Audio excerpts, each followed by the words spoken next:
Round Reviews Audio Media Part 143, Lessons in Chemistry. This show is beautiful. I definitely recommend checking it out. I'll probably track down the book at some point.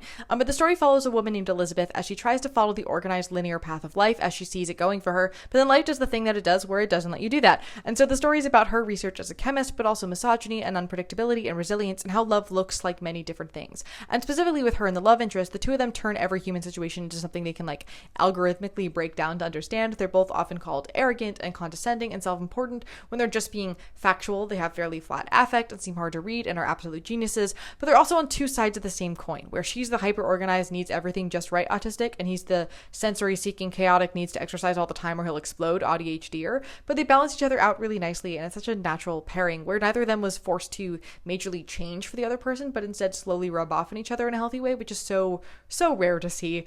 I also love how they sort of acquired a dog that just goes everywhere with them and helps them with things, somewhere on the line between service dog and ESA, but also he's really untrained, so he's an ESA. I also love seeing Elizabeth parent, both toward the dog and to children, because she treats them like tiny adults, but doesn't get frustrated if they don't understand. She just helps them along while presuming competence, which is such a special dynamic and also a really great way to create mutual respect with kids.